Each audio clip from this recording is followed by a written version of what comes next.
Carlos Montouto, ¿qué hay? Buenos días. ¿Qué tal? Buenos días. Estoy más contento que contento antes de que me preguntes cómo estoy. Hombre, Porque ya por fin parece que han enterrado a la reina eterna, macho. Que más que una reina, eso ya debe ser un cadáver que debe apestar ahí haciendo tufo por toda la Gran Bretaña. Entonces estoy más contento que contento. A ver si ya nos dejan en paz. no creo. No, no, van a seguir, ¿no? Van a seguir, sí. Seguro que sí.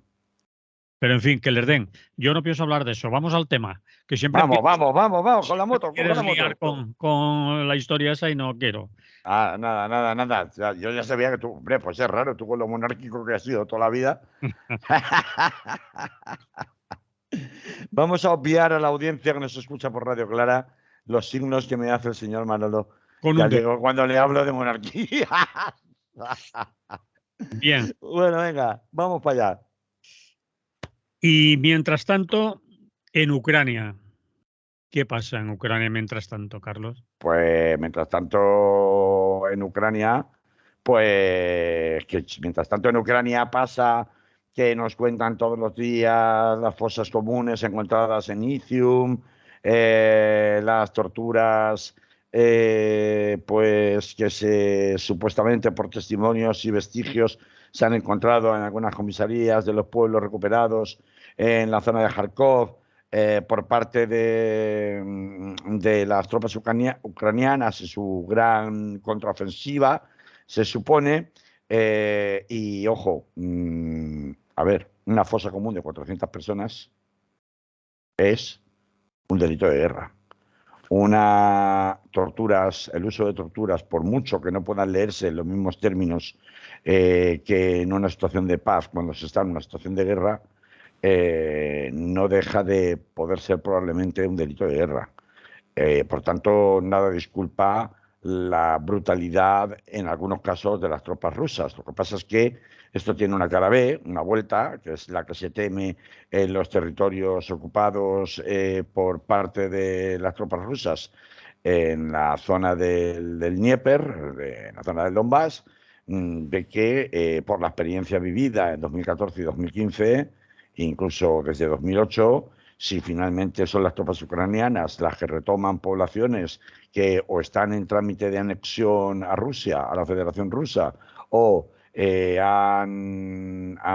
bueno, pues convivido o no combatido al juicio de las tropas de Zelensky y sus batallones, llenos por otra parte de mercenarios que venidos desde Australia, Reino Unido y Estados Unidos están combatiendo, pese a hacerlo sin la bandera de sus respectivos países, del lado de los regimientos ucranianos, pues las represalias que se puedan producir sean tan brutales y tan delito de guerra como las que se denuncian estos días encontradas en Izium o encontradas en el frente de Kharkov.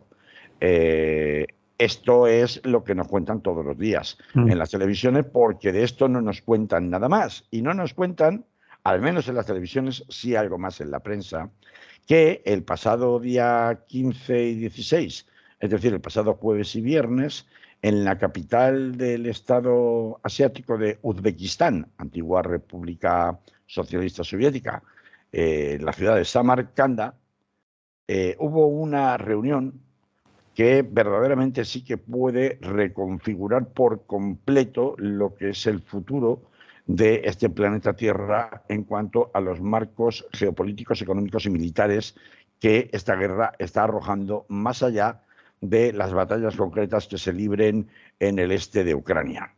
Y la trascendencia de esta reunión ha sido tan enorme que, para empezar, aunque en la prensa española los únicos titulares que han trascendido son básicamente que tanto el presidente de China, Xi Jinping, como además el presidente de India, Narendra Modi, han exigido a Vladimir Putin, o habrían exigido a Vladimir Putin, que ponga fin lo antes posible a la guerra en Ucrania, porque no es momento de hacer guerra. ¿Han utilizado el verbo exigir o han comentado? Bueno, han pedido explicaciones, le han pedido, ahora no es el momento para guerras, ahora lo vamos a explicar más despacio. La importancia, aunque eso es lo que ha trascendido aquí, verdaderamente lo que por el contrario se ha sepultado es que, lejos del aislacionismo internacional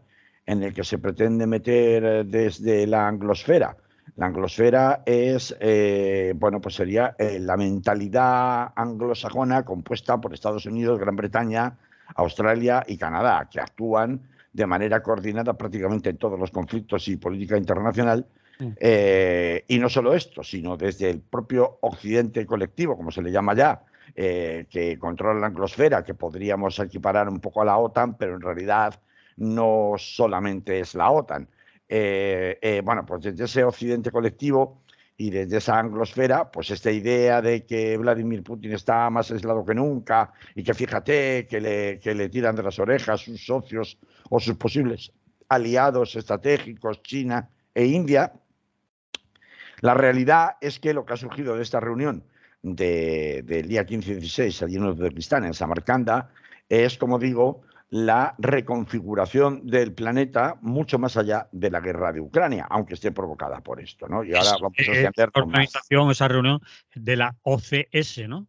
De la OCS, sí señor, lo ha dicho usted muy bien. Es la 22ª reunión de una organización que, de lo que ha salido de esta reunión, que como digo es el encuentro número 22, estaba fundada originalmente pues fíjate, pues yo te diré, mira, han estado en la reunión países que no estaban hasta ahora, que no formaban parte de esta unión, y que tendrían más equivalencia con lo que podríamos llamar una ONU euroasiática, o sobre todo más asiática que euro, desplazando y consolidando definitivamente el eje del mundo como adversario político de ese llamado Occidente colectivo que simboliza la OTAN. Y estaban, además del presidente de Uzbekistán, como es lógico, los líderes de Mongolia, que no forma parte de la OCS, que es la Organización de Cooperación de Shanghái, fundada en 2001. El presidente de Turkmenistán, que sí que formaba parte desde el principio. La atlantista Turquía con el ínclito Erdogan. Y que fue adrede allí, se desplazó. Claro, y que ha pedido formalmente el ingreso, viendo que la Unión Europea no le hace ni caso. Sí. Entonces, ha pedido formalmente el ingreso, Turquía, en la OCS, que no es en la Organización de Cooperación de Shanghái. Y hay que recordar que es un país OTAN. Por eso, es un país atlantista, he dicho. Kirguistán, Kazajistán, que también estaban en su origen. La India, que no estaba al principio y entró el año pasado. Y ahora veremos la importancia que tiene que la India esté metida ahí. China, que por supuesto estaba, Uzbekistán, Rusia, lógicamente, Tayikistán y otros dos países que no estaban formalmente y que son de una importancia geoestratégica esencial en el mundo entero, como son Pakistán e Irán.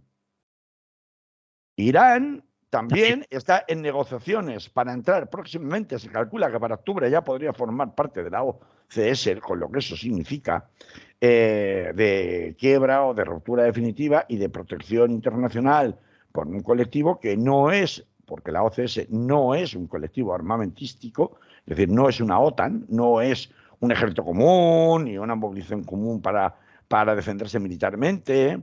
Pero sí que verás ahora, cuando lo detallemos más despacio, la enorme trascendencia que tiene, porque por primera vez desde la caída del muro de Berlín y de la Unión Soviética se configura una alternativa internacional importantísima frente a los intereses exclusivamente hegemónicos de esa anglosfera, presidida naturalmente por Estados Unidos, ¿no? A la que antes he hecho referencia y en la que cada vez más Europa, la Unión Europea, va en el furgón de cola.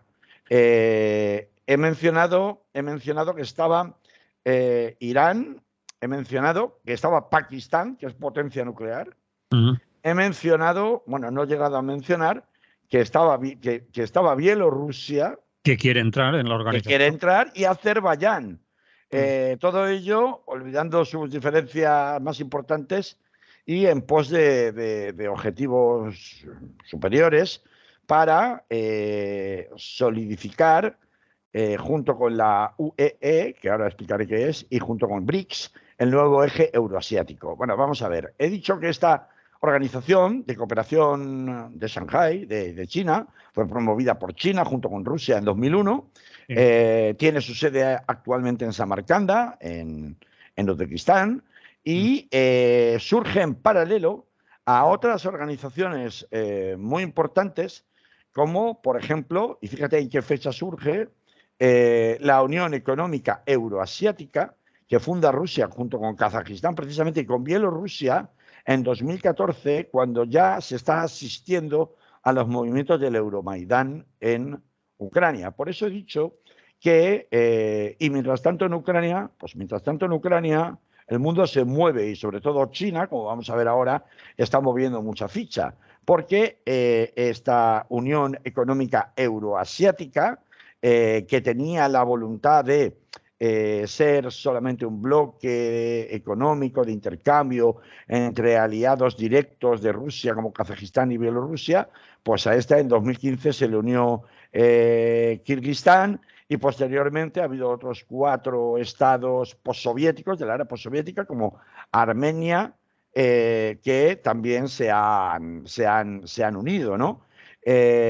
A su vez y en paralelo, por tanto, tenemos configurado la Organización de Cooperación de Shanghái, que es de la que hoy queremos hablar, porque es la que se ha producido ahora y ha generado casi que un comienzo de algo nuevo, ¿no? Y esa es la interpretación que se está haciendo por la mayoría de analistas internacionales, que van más allá de si China e India están presionando a Putin para que ponga fin a la guerra en Ucrania o no. Tenemos la Unión Económica Euroasiática y tenemos por último los BRICS, ¿no? Que en realidad esto ya no tiene una configuración regional puramente euroasiática, porque incluiría a Brasil, a Rusia, a India, a China y a Sudáfrica. Brasil y Sudáfrica, 2 países a las que, por cierto, se quiere incorporar también Argentina, 2 países que representan el sur global, porque a diferencia del eje euroasiático, que estaría todo situado en el norte del planeta, están justamente como grandes potencias emergentes, ancladas una en África, otra en América Latina, donde se supone que van a venir los próximos ejes de fractura, es decir, de confrontación, de enfrentamiento con el occidente colectivo al que nos arrastra la política hegemónica de la anglosfera, ¿no? Aquí en España y en el resto de Europa occidental, ¿no? Esta asociación, los BRICS, se fundó, bueno, más o menos también por el 2000, en realidad desde el 2001, igual que la Organización de Cooperación de Shanghái, pero realmente coge fuerza a partir del 2011 y todavía mucho más a partir de 2014, que es cuando se incorpora Argentina en un plano no exactamente como miembro de pleno derecho, pero sí como observador invitado permanente, incluso hay otros países latinoamericanos interesados a través, o que son miembros de la Unión de Naciones Suramericanas, y a partir de julio de 2014 este movimiento lo que plantea es desligarse de la influencia hegemónica de la anglosfera, lo que antes he contado. Así que ya estamos viendo que la situación en el mapa mundial se está reconfigurando para los años venideros y las décadas venideras en 2 planos completamente distintos. Tendríamos por un lado lo que hasta ahora nos han contado que era principalmente la comunidad internacional, que en realidad de comunidad internacional no tiene nada, estaríamos hablando del occidente colectivo, pero fíjate, Manolo, que además de los aliados que puedan surgir en el sur a través del BRICS, como he mencionado a Brasil, a Sudáfrica, Argentina, este eje euroasiático que se ha terminado de consolidar definitivamente en este 22º encuentro de la OCS, si se suma las personas, bueno, lo que representa globalmente en el mundo, la participación conjunta de todos estos países que he enumerado al principio, resulta que estamos hablando de 3.470 millones de personas, un 44% de la población mundial. A ver, lo vuelvo a repetir por si no ha quedado claro. 3.470 millones, solamente entre India y China ya suman casi 3.000 millones, 2.823. A ver, lo repito y veréis por qué. 3.470 millones de personas. Europa tiene 300 millones. Estados Unidos son los 300 o 360. En total no llegan ni a los 1.000 millones, sumando toda la anglosfera y la Unión Europea. Pero nosotros somos la comunidad internacional, el resto no es nada. Resulta que el resto es el 44% de la población mundial y son 3.470 millones de personas. Geográficamente hablando, ocupan 39 millones de kilómetros cuadrados. Económicamente hablando, representan un PIB por persona, según el FMI, de 54.070, perdón, por persona no, por país, según el FMI de 54.070, a ver, lo diré porque no está muy bien expreso esta cifra, de 54.000 millones de dólares, que es casi el 30% del PIB mundial.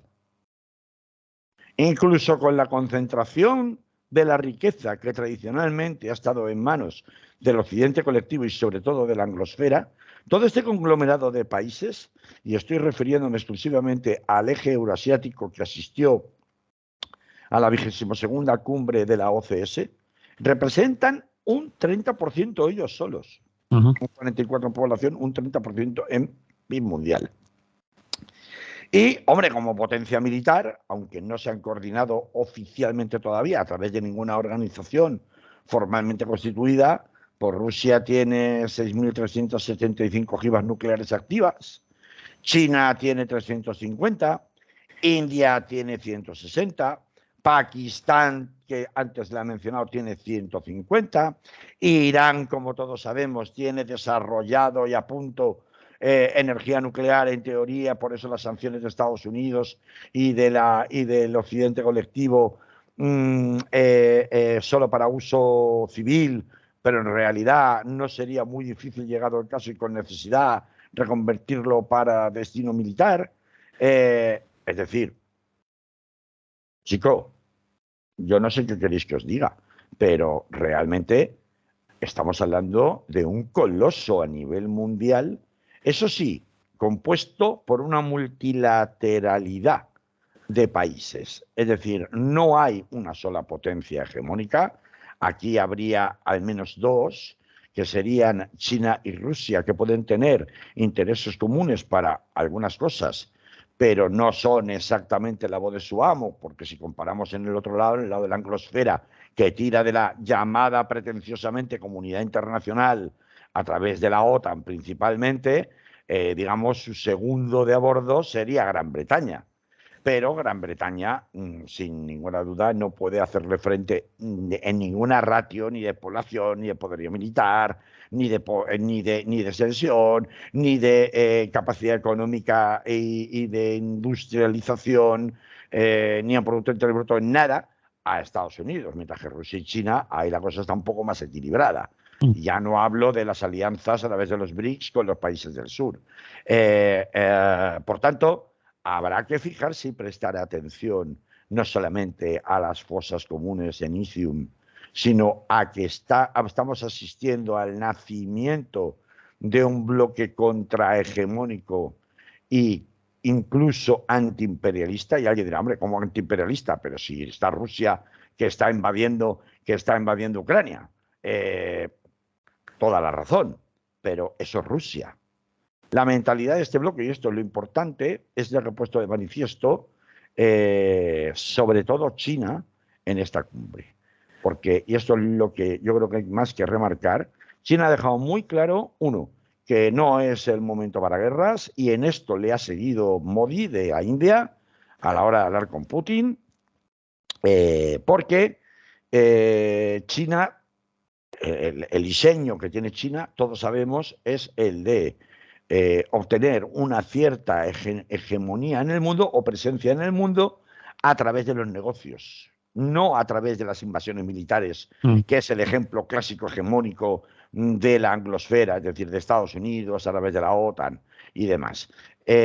China es alérgica a los movimientos populares que han tumbado regímenes de antiguos países de la Unión Soviética, lo ha tenido a las puertas, y lo que no quiere, bajo ningún concepto, es que esto se le repita nuevamente, porque además cree, y así lo ha denunciado insistentemente desde las protestas antigubernamentales de Hong Kong en 2019 con la revolución de los paraguas, lo que no quiere es que se siga utilizando lo que ellos llaman fachada de lucha por los derechos humanos y la democracia, detrás de la que denuncia que se esconden intereses occidentales, justamente para socavar la autoridad de estos países. Pero claro, todos estos países que he mencionado, Irán, Turquía, Rusia, todas las antiguas repúblicas soviéticas, etcétera, etcétera, Pakistán incluso, son o bien teocracias, que serían una autocracia religiosa, o bien autocracias seglares, es decir, civiles,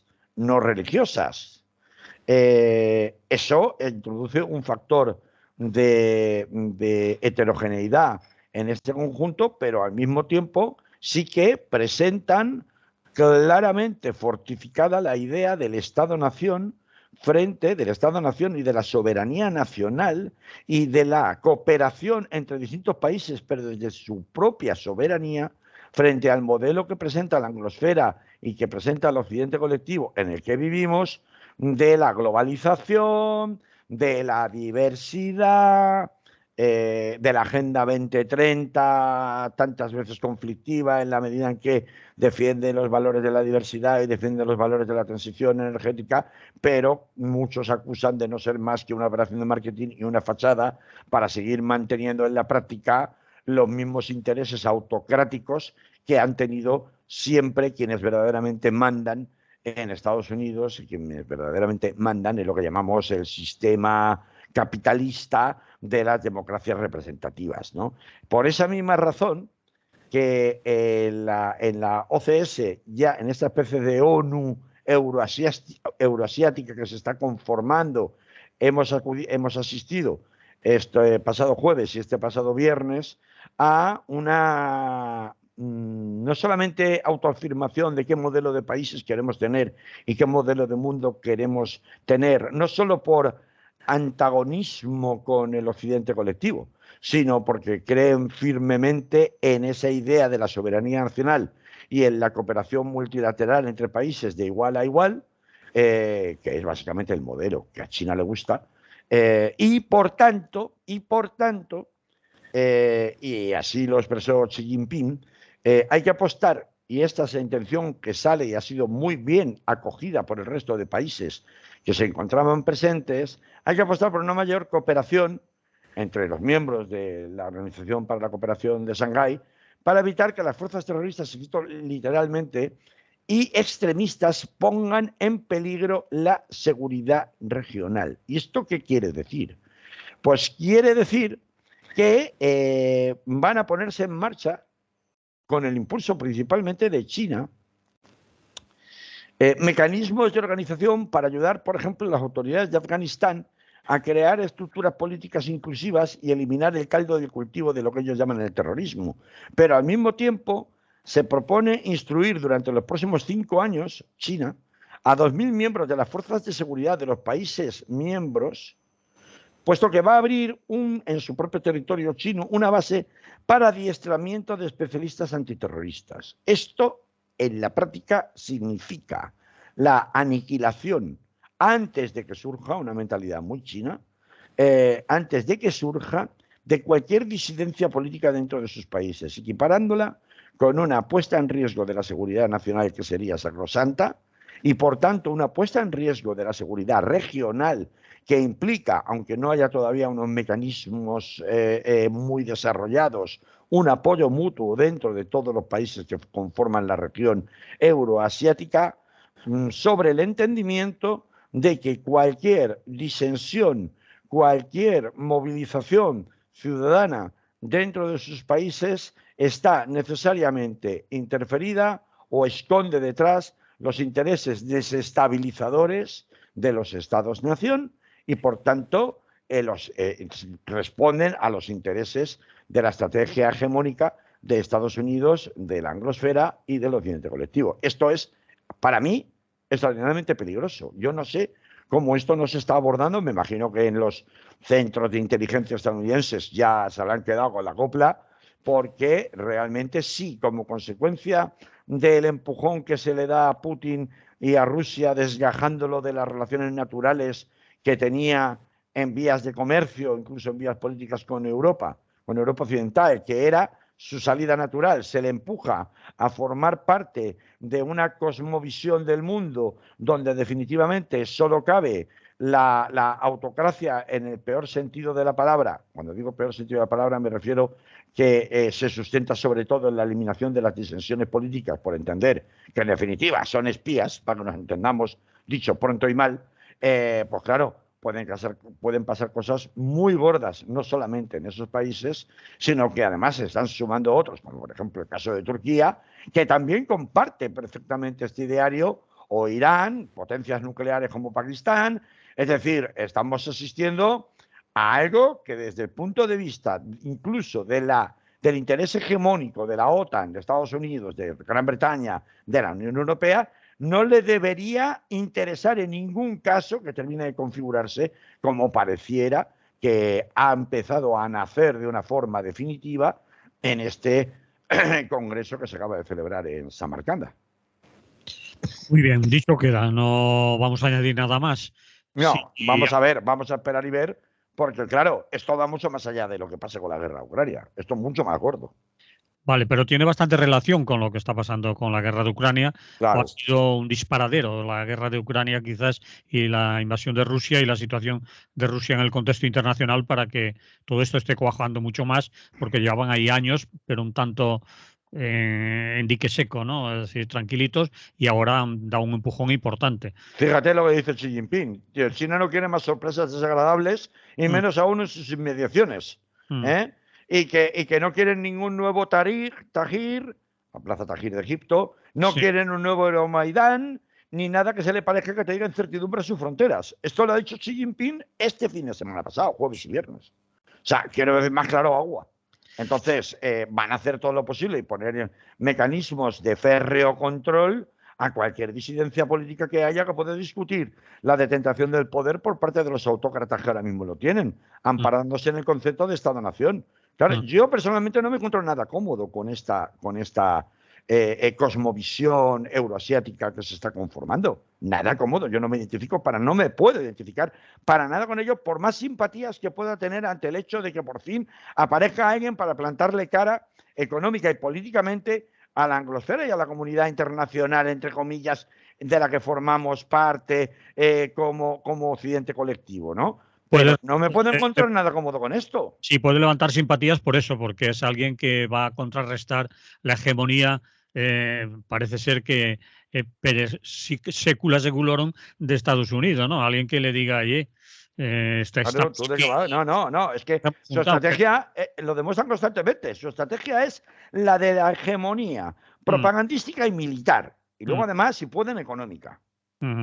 Esto es otro tipo de hegemonía, pero claro, es una hegemonía que desde el punto de vista de forma de vida, yo creo que en Occidente sería imposible de implantar, por lo menos de momento.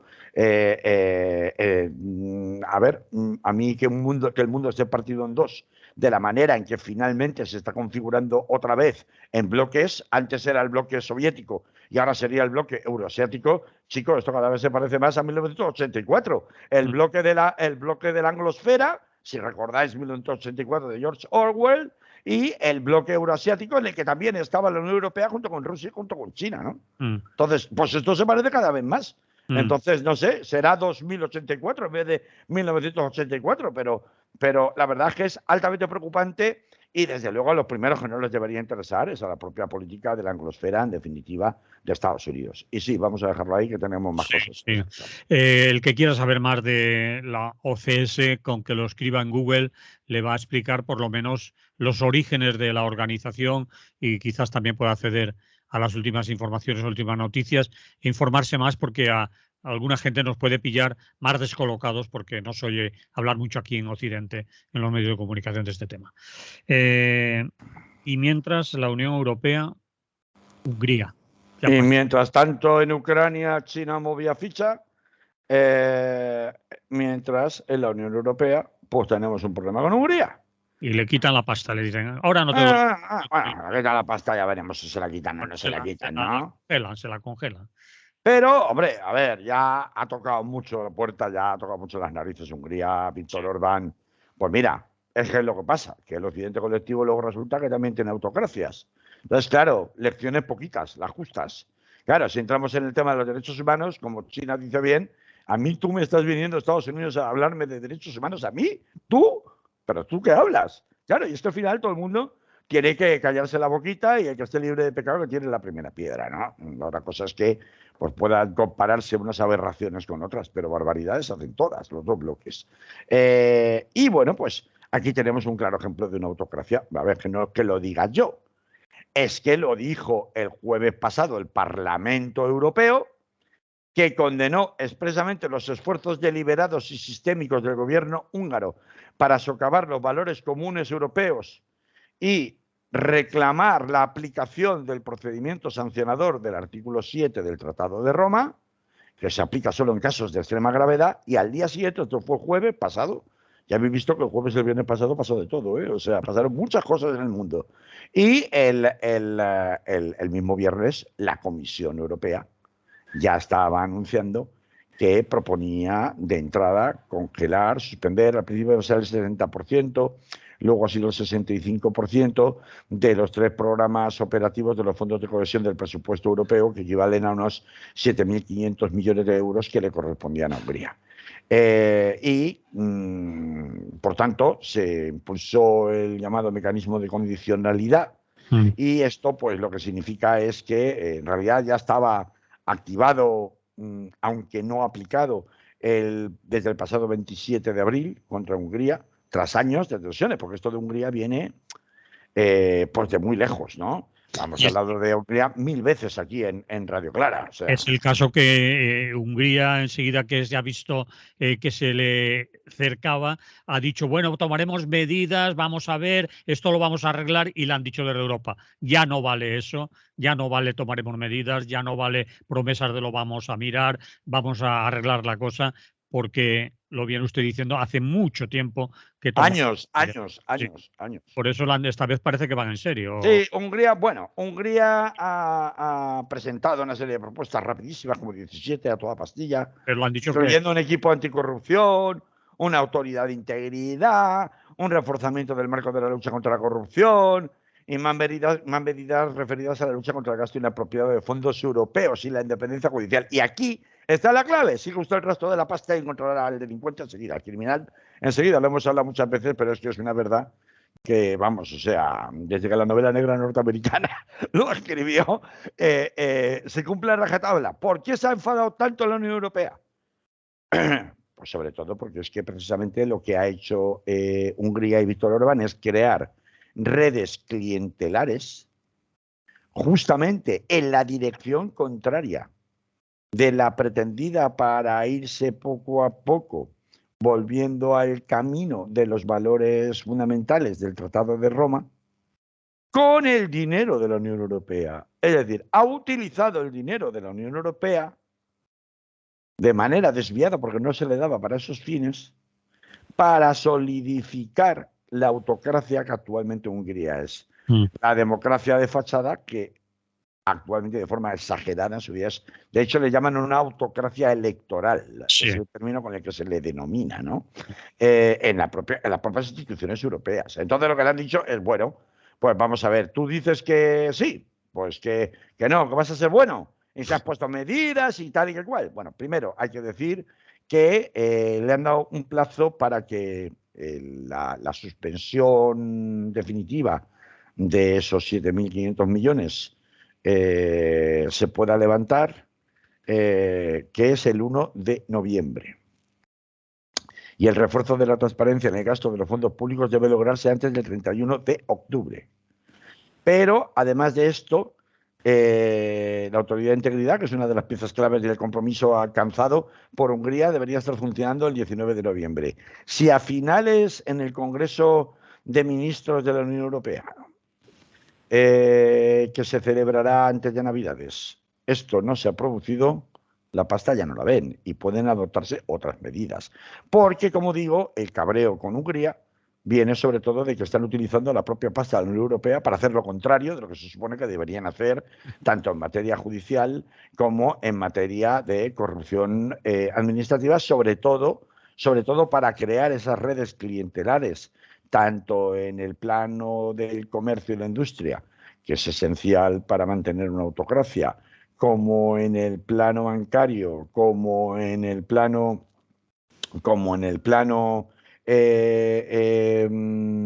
judicial, que permita precisamente la impunidad de esa autocracia. Recordemos que incluso en el plano electoral hubo elecciones hace poco, fue en la primavera pasada, en Hungría, y Víctor Orbán volvió a barrer.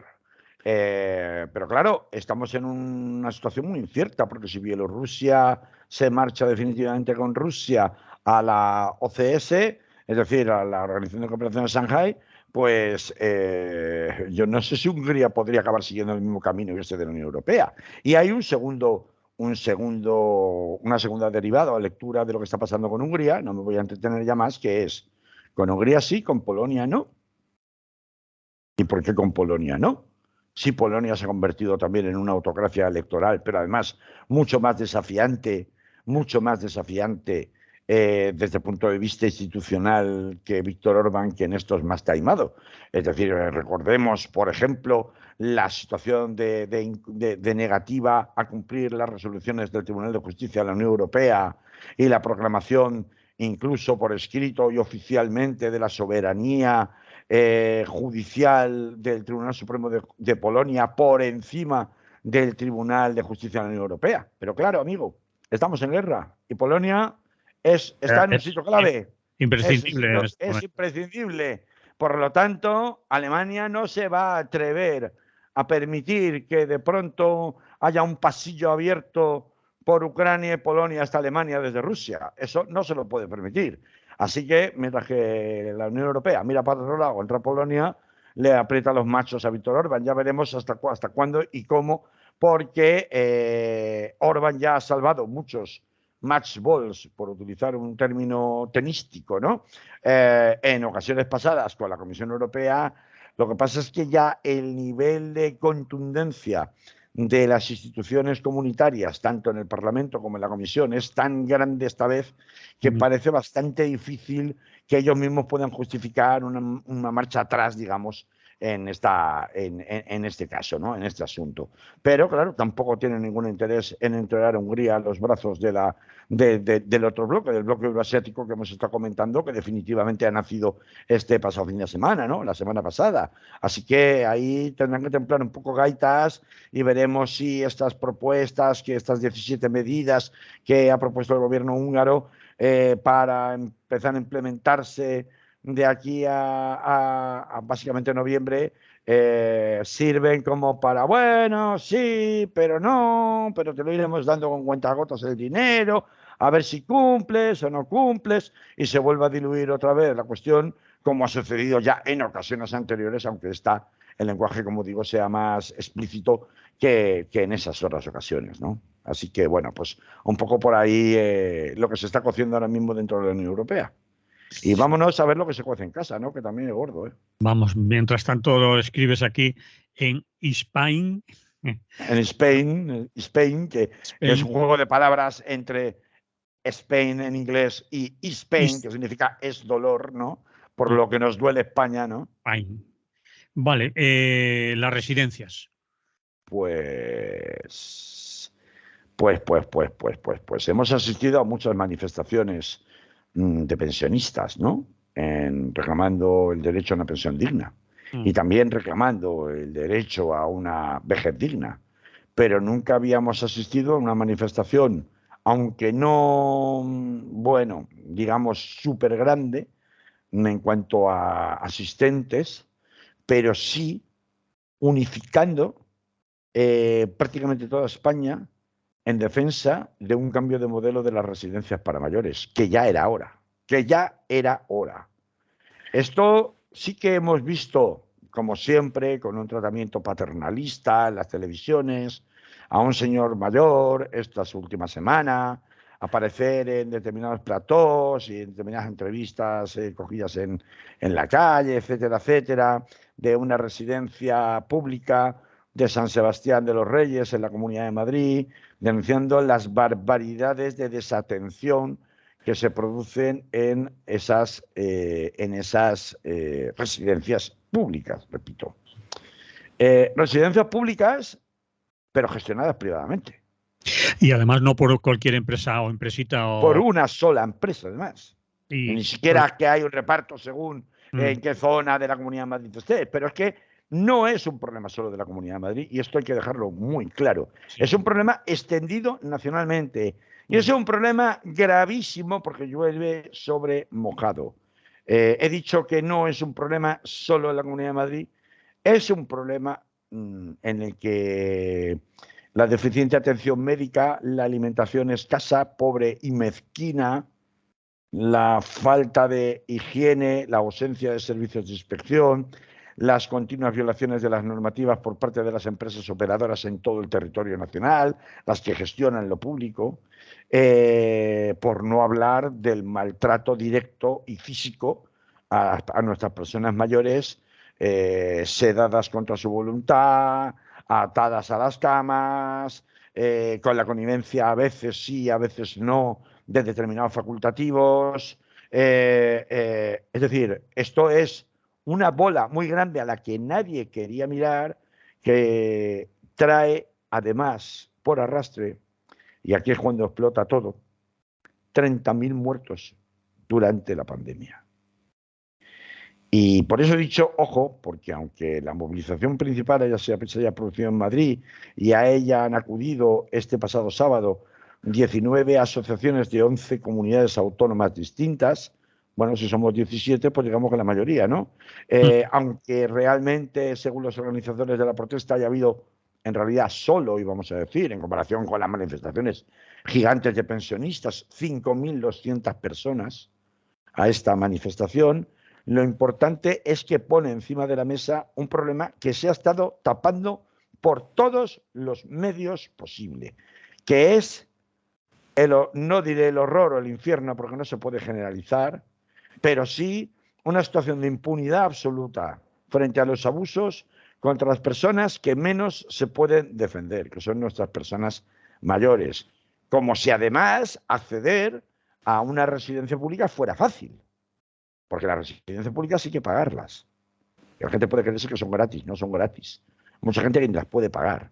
Pero es que además hay unas listas de espera interminables. Sí. Interminables de 1 año, de 2 años, porque el modelo, iba a decir de conservación, pero sí podríamos utilizarlo, de nuestras personas mayores, el modelo público, tanto en materia de residencias como en materia de dependencia, es el dilatar para que se mueran y cuesten menos, porque las pensiones nos cuestan el 65% del Producto Interior Bruto, y porque hay una enorme capa en la sociedad que cree que eso no nos corresponde, que no hay que mantener a los mayores, que eso cada cual lo suyo, que le han vendido la moto del modelo ultraliberal venido de los Estados Unidos, por el cual nuestros mayores no se merecen, si no se lo han ganado con sus ahorros, política puramente neoliberal y de mercado, una atención digna, a costa del erario público, porque bastante, ¿cómo va a ser que pagamos el 65%? Eso es insostenible. El 65% del Producto Interior Bruto. Y además se le añade que lo estamos pagando con endeudamiento por parte del Estado. Pero cuando dices... Perdona, Manolo, para aclararlo bien. Esta es, evidentemente, la interpretación de los que están tratando por todos los medios de socavar la necesidad de un modelo público de cuidado de nuestros mayores, tanto en materia de dependencia como en materia de residencias públicas. No digo que sea el modelo que queramos, ni que el modelo que actualmente hay sea precisamente un buen modelo. Ojo, es, repito todo lo que acabo de contar, algo que luego trasluce a la hora de gestionar, entre otras cosas, el modelo de residencias públicas para mayores en nuestro país con fines o de manera privada, ¿no? Sí, decías, perdón. No, ese 65% del Producto Interior Bruto suena muy grueso, mucha cantidad. Ahí estará metido, me imagino, el gasto en pensiones de nuestros mayores, no el gasto Claro, de las residencias. Es decir, claro. nuestros mayores nos cuestan una cantidad de dinero que tú has dicho que es el 65%, pero me imagino que contando las Claro, claro, hablo pensiones, de las pensiones, hablo de las todo el pensiones. gasto. Vale, vale, vale, vale. Hablo Sí, de las pensiones. o de la Pero claro, el ataque constante, y creo que no hace falta que lo explique, ¿no? El ataque constante es suba usted la edad de jubilación, retoque las pensiones y cuando hay que subirlas, súbalas de manera no proporcionada con el aumento del coste de la vida. Todo ese discurso de reducción del papel del Estado como sostén de las personas en edad de jubilación y de ahí en adelante, esa reducción, esa restricción, es insostenible este modelo porque demográficamente no lo podemos pagar, lo único que supone es endeudar a las generaciones siguientes, etcétera, etcétera, etcétera. Es el mismo forma de pensar, la misma modalidad de pensamiento que subyace detrás de, bueno, las residencias, pues son un poco el último recurso, ¿no? Y además se lo cedemos la gestión en manos privadas y así luego si pasa algo, pues sí, yo tengo una obligación de vigilancia, pero la responsabilidad directa es de otros, ¿no? Y claro, en esta manifestación que ha habido este pasado sábado para exigir que hay que cambiar completamente de paradigma y de modelo en la gestión, no solo en la gestión, sino en la ideación de cómo aparcamos a nuestros mayores, porque claro, aparcar entre comillas, utilizando un término sarcástico por lo doloroso que es, ¿no? Que no solo son el modelo de residencia, también el modelo del centro de día, etcétera, etcétera. También el modelo de asistencia médica, o lo que llaman hospitalización domiciliaria, en donde te mantienen en casa, pero hay un control periódico más o menos exhaustivo, incluso diario a veces, por parte de facultativos y enfermeras. Toda esta combinación de modelos se ha puesto sobre la mesa, sobre el tapete, en esta primera gran manifestación que ha habido de esas 11 comunidades españolas en Madrid este pasado sábado y que ha puesto de muy manifiesto que, además de las condiciones lamentables e indignas de una buena parte de las residencias públicas en España, incidentes, recordemos uno recientemente aquí en Valencia, ¿no? Me parece que era, incluso que con muerto incluido, ¿no? Que hubo, me parece que fue en la residencia, esto sería por el mes de, a ver si soy capaz de hacer memoria, sería por el mes de junio, julio, agosto, es decir, hace poco, no recuerdo bien. por la zona que incluso llegó, No. porque trascendieron las imágenes de maltrato a personas mayores que estaban en esa residencia y hubo que precintar la residencia. Seguro que luego nuestros oyentes y oyentas en el Jure Directe se acuerdan y nos dan más datos de lo que pasó. No recuerdo si fue en Bétera o en Godella o algún sitio de estos, ¿no? Dejémoslo porque vamos a Sí, y no vamos sí. a buscar. Bueno, pero a lo que voy es a que en esta manifestación no solamente estamos hablando de un modelo degradado de residencias, que además parte de la base de que esto es un poco como si fuera el antiguo hospicio, ¿no? Es ese modelo del antiguo hospicio de ahí lo vamos a aparcar y por tanto vamos a destinar lo justito, con una opacidad gigantesca, incluso para los propios familiares, con una medicación forzosa que no está autorizada y que incumple todos los requisitos habidos y por haber desde el punto de vista legal y judicial, etcétera, etcétera, que no digo que esto ocurra todo el tiempo, pero digo que sí que ocurre y son demasiados casos y demasiado sangrantes.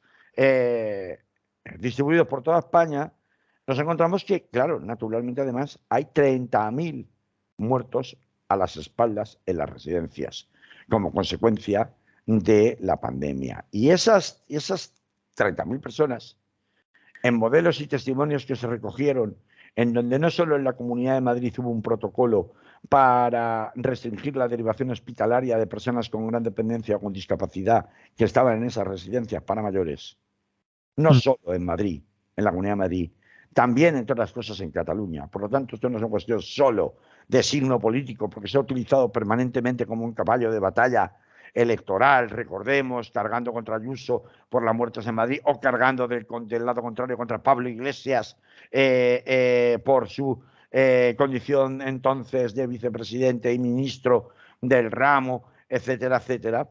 Pues no, en Cataluña también sucedió esto y también hubo protocolos. Y en Valencia se llegaron a anunciar. Otra Sí. cosa es que si se aplicaron o no, porque no lo sabemos. Y esto es lo grave. Esto es lo grave. Mira, según cifras facilitadas por la Fiscalía General del Estado, a finales de 2021 había 70 procedimientos judicializados con intervención o control del Ministerio Público. Me refiero, respecto a las 30.000 muertes. De las 441 diligencias de investigación abiertas entre 2020 y 2021 por los fiscales, 414 de 441 terminaron en archivo. Algunas de ellas porque un juzgado ya investigaba los mismos hechos. Y claro, esto significa que quedan, ¿cuántas? 30 no llegan, abiertas, una gota en el océano, porque se ha hecho todo lo posible por continuar con ese modelo de vamos a dilatar, que es el mismo modelo de la ley de dependencia, cuanto más se tarde todo mejor, porque así a ver si hay suerte se mueren y dejan de ser un problema. Entonces, esto de nuevo también presente en cuanto a la falta de iniciativa por parte del Estado y de voluntad política de ninguna clase, más allá de partidismos políticos, de investigar qué pasó en las residencias, que son 30.000 muertos, Manolo, que es mucha gente. Es mucha gente llorando. Y es mucha gente impotente, sin saber qué hacer, o para que luego te la archiven. ¿Cómo que 414 diligencias de investigación archivadas de 441? Es un escándalo.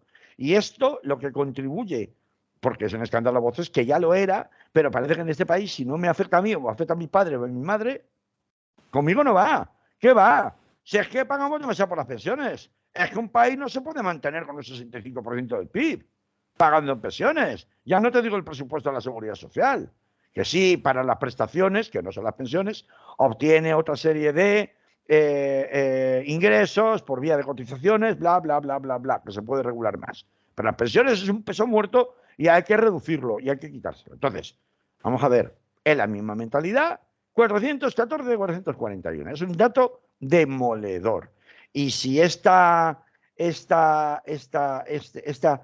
manifestación sirve de algo, debiera ser para tener encima de la mesa urgentísimamente por parte de movilizaciones ciudadanas, incluidas las que puedan recoger las propias organizaciones de pensionistas, que además de preocuparse con legítima razón del importe de la pensión, también deberían preocuparse del modelo de residencias, por lo que les pueda tocar, porque además es un modelo al que se tiende cada vez más por parte de una sociedad cada vez más fragmentada en ciertos sectores de edad de la población y que ha perdido cada vez más el contacto con sus personas mayores, el sentido de la responsabilidad que antes había de cuidar de tus mayores cuando ya están en una edad en la que ya no pueden hacerse cargo del todo por sí mismos o nada por sí mismos. Precisamente por ese motivo es por el que, desde luego, espero que esto no caiga en saco roto y que este problemón enorme que tenemos con el modelo de residencias para personas de la tercera edad, incluso en los centros de día, aunque no es tan grave, evidentemente, sirva para desatascar, cuestionar, que no podemos pasar página de la pandemia y aquí todos felices que ya no hay mascarilla, habiendo dejado por el camino a 30.000 muertos en nuestras residencias, básicamente por desatención. Una desatención que ha estallado ahora, a raíz de la pandemia, pero que ya se venía produciendo y denunciando con cuentagotas en todo el Estado español con anterioridad y que, por supuesto, se agudiza de manera definitiva con el resultado tan terrible que hemos conocido, pues a raíz de sobre todo aquellos días horribles del mes de marzo, abril y mayo de 2020, ¿no? Cuando se declaró el estado de alarma. Así que, bueno, pues eso es lo que te quería contar por el día de hoy, Manolo. No sé si tú quieres añadir algo, que eres persona ya de la tercera edad. No, A poner una nota de humor, aunque sea humor negro, ¿no? Humor lúgubre, porque la verdad es que si no acabamos con el corazón en un puño, ¿no? Bien. Pues lo vamos a dejar ahí. Yo estoy ya pensando en la cuarta edad. Existe. En la cuarta edad, ¿no? Tú te vas al no, venga, no, te vas a criogenizar, ¿no? Y Sí, igual dentro en el siglo XXIII o XXIV, ¿no? Te despertarán, ¿no? Y Alejo, montarás una nueva Radio Clara, ¿no? por supuesto. Muy bien. Bien. Pues nada, será hasta la semana que viene y en fin, espero que, caray, tenemos mucho que pensar para construir entre todos modelos nuevos, ¿no? Que sustituyan a los actuales y combatir en esa guerra cultural mercantilizada de la sociedad en la que nos están metiendo desde hace décadas, ¿no? Y que parece que de momento vamos perdiendo, pero es que las consecuencias son literalmente mortales, sobre todo cuando más indefenso eres, ¿no? Que es cuando ya eres un mayor de edad, en una situación ya de edad avanzada, ¿no? Yo me temo que esto se va a pasar de los medios de comunicación, se va a olvidar. Ha sido un puntazo lo de este hombre, Mariano, de 82 años, que ha contado esa experiencia en la residencia esta madrileña, y los medios se han ocupado de ello por lo que tiene de mediático, espectacular, lo que ha contado, que ha sido, Sí, pero me temo que si baja la información, si baja la presión mediática, que va a bajar, pero para que no baje, lo que hay que hacer es unificar luchas. sí, Y, por sí, sí, ejemplo, como va a haber, que de hecho va a haber movilizaciones de los pensionistas, que es de la primera gran gorda que va a haber, tendría que estar encima de la... En fin, yo no sé quién para decírselo a los pensionistas, porque de entrada ni siquiera soy pensionista. De hecho, que ni seré pensionista cuando me tú, jubile. O sea, tú con lo que yo estoy fuera del juego, pero, no sé quién para decir a los pensionistas lo que tienen que hacer, pero caray, parece obvio que deberían ir unidos y que, por tanto, esta es una de las reivindicaciones clave que deberían estar encima de la mesa en esas reivindicaciones. Entonces, el suflé informativo no tendría por qué bajar o no tendría por qué bajar tanto, a la espera de que vuelva a producirse otro caso de denuncia de abusos, incluso con resultado de muerte, como ya lo ha habido en residencias, y vuelva otra vez a salir a la palestra. Pero claro, es que a mí estos tratamientos informativos del lado humano de la noticia sí, sí. no es más que una complicidad y una zarandaja para seguir tapando 414 denuncias archivadas de 441 y las que no se habrán ni podido ni presentar. Entonces, Bueno, lo dejamos porque se nos acabó el tiempo. pues sí, será hasta la semana que viene. Vale, salud. Salud.